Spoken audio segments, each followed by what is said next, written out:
నమస్కారం. ఈ రోజు మనం ఒక అద్భుతమైన ప్రయాణం చేయబోతున్నాం. అది కూడా మన శరీరం లోపలికి. అవును, మన జీర్ణ వ్యవస్థ గురించి మాట్లాడుకుందాం. మనం తిన్న ఒక ముద్ద అన్నం అది శక్తిగా ఎలా మారుతుందో ఆ మొత్తం కథేంటో తెలుసుకుందాం. ఎప్పుడైనా ఆలోచించారా? మనమేదైనా తిన్నప్పుడు ఆ మొదటి ముద్ద నోట్లో పెట్టుకున్న క్షణం నుంచి లోపల అసలు ఏం జరుగుతుంది అని? అదో పెద్ద సాహసయాత్రలాంటిది. ఆ ప్రయాణం ఎలా ఉంటుందో చూద్దాం పదండి. ఈ ప్రయాణం సాగే దారినే గ్యాస్ట్రో ఇంటెస్టైనల్ ట్రాక్ట్ అంటారు. సింపుల్గా చెప్పాలంటే నోటినుంచి మొదలయ్యే ఒక పొడవాటి మెలికలు తిరిగిన గొట్టమన్నమాట. దీని పొడవు ఎంతో తెలుసా? సుమారు 30 అడుగులు. అవును, 30 అడుగులు. ఈ దారిలోనే మనం తిన్న ఫుడ్డు మనల్ని నడిపించే ఇంధనంగా మారిపోతుంది. సరే, మరి మన ప్రయాణం మొదలు పెడదామా? ఫస్ట్ స్టాప్ మన నోరు. అవును, అసలు కథంతా ఇక్కడే మొదలవుతుంది. ఇక్కడ మనం 2 ముఖ్యమైన విషయాలు గుర్తుపెట్టుకోవాలి. జీర్ణక్రియలో 2 రకాలుంటాయి. ఒకటి మెకానికల్ డైజెషన్, అంటే మనం పళ్లతో నమిలి ఆహారాన్ని చిన్న చిన్న ముక్కలు చేయడం. రెండోది కెమికల్ డైజెషన్, అంటే మన లాలాజలంలో ఉండే ఎంజైమ్స్ లాంటివి ఆ ముక్కల్ని ఇంకా చిన్నగా విడగొట్టడం. ఈ 2 కలిసే పనిచేస్తాయన్నమాట. మొత్తం ఈ జీర్ణక్రియా ప్రయాణాన్ని మనం 6 ముఖ్యమైన స్టెప్స్గా చూడొచ్చు. ఆహారం తీసుకోవడం, దాన్ని ముందుకు పంపడం, మెకానికల్గా కెమికల్గా విడగొట్టడం, పోషకాలని గ్రహించడం, చివరగా వేస్ట్ని బయటకు పంపడం. ఇప్పుడు ఒక్కో దశను వివరంగా చూద్దాం. సరే, మళ్ళీ మన ఫస్ట్ స్టాప్కి వద్దాం, నోరు.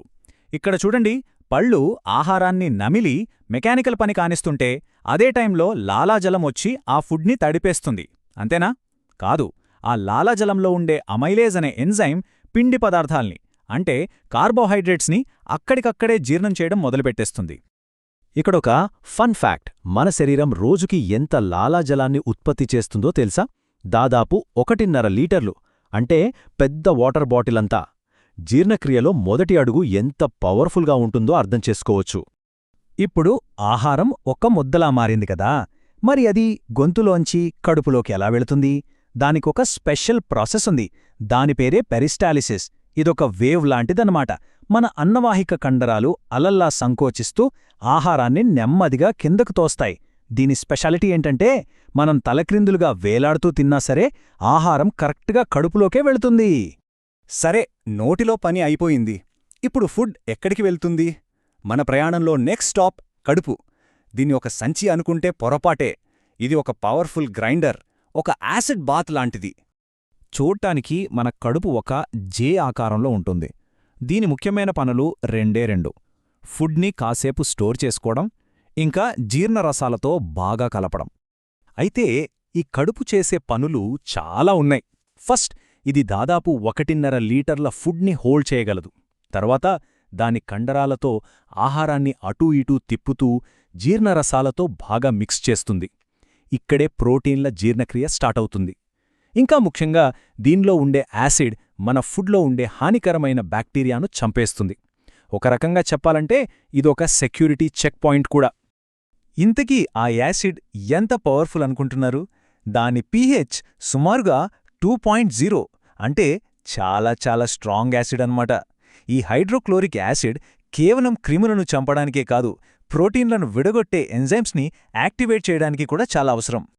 ఓకే, కడుపులో ఇంత మిక్సింగ్, గ్రైండింగ్, యాసిడ్ ట్రీట్మెంట్ అయ్యాక మనం తిన్న ఆహారము ఇప్పుడొక చిక్కటి సెమీ లిక్విడ్ పేస్ట్ లాగా మారిపోతుంది. ఈ స్టేజ్లో దాన్ని కైమ్ అంటారు. ఇప్పుడు ఈ కైమ్ మన ప్రయాణంలో అత్యంత ముఖ్యమైన మజిలీకి రెడీ అయింది. Next stop intestinal super highway. అదేనండి మన చిన్న ప్రేగు. జీర్ణక్రియ, పోషకాలను గ్రహించడం, ఈ ప్రాసెస్లో 90% పని జరిగేది ఇక్కడే. అందుకే దీన్ని సూపర్ హైవే అనొచ్చు. ఇక్కడే అసలైన మ్యాజిక్ అంతా జరుగుతుంది. ఈ సూపర్ హైవే పొడవు ఎంతో తెలుసా? నమ్మలేరు, దాదాపు 22 అడుగులు.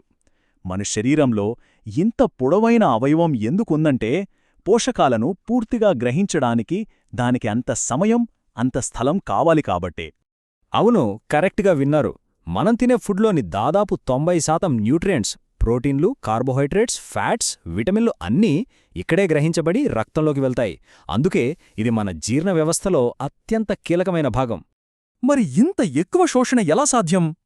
చిన్న ప్రేగు లోపల చూస్తే లక్షలాది చిన్న చిన్న వేళ్లలాంటి నిర్మాణాలుంటాయి. వాటిని విల్లి అంటారు.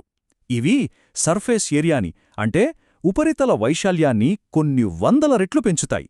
ఎంతలా అంటే మన చిన్న ప్రేగును పరిస్తే అది దాదాపు ఒక టెన్నిస్ కోర్టంత పెద్దగా ఉంటుందట. అద్భుతం కదా? అయితే ఈ జీర్ణక్రియ అనేది కేవలం ఈ గొట్టంలో మాత్రమే జరిగే పనిగాదు. దీనికి సహాయం చేయడానికి ఒక సపోర్ట్ టీం ఉంది. కొన్ని ముఖ్యమైన అవయవాలు బయటనుంచే కీలకమైన రసాలను పంపిస్తూ ఉంటాయి. వాళ్ళెవరో చూద్దాం. ఈ సపోర్ట్ టీంలో ముగ్గురు ముఖ్యులున్నారు. ఒకటి లివర్. ఇది బైల్ అనే రసాన్ని తయారుచేస్తుంది. ఇది కొవ్వులను విడగొట్టడానికి చాలా అవసరం. 2 గాల్ బ్లాడర్. ఇది లివర్ తయారుచేసిన బైల్ని స్టోర్ చేసి అవసరమైనప్పుడు రిలీజ్ చేస్తుంది. ఇక 3ది ప్యాంక్రియాస్. ఇది చాలా పవర్ఫుల్ ఎంజైమ్స్ని పంపిస్తుంది. ఇవి కార్బోహైడ్రేట్స్, ఫ్యాట్స్, ప్రోటీన్స్ మూడింటినీ జీర్ణం చేస్తాయి. సరే, దాదాపు ప్రయాణం చివరికొచ్చేశాం. పోషకాలన్నీ గ్రహించిన తర్వాత మిగిలిన వ్యర్థ పదార్థాల సంగతేంటి? వాటిని హ్యాండిల్ చేయడానికి మన దగ్గర ఉంది పెద్ద ప్రేగు. ఇదే మన చివరి అంచా.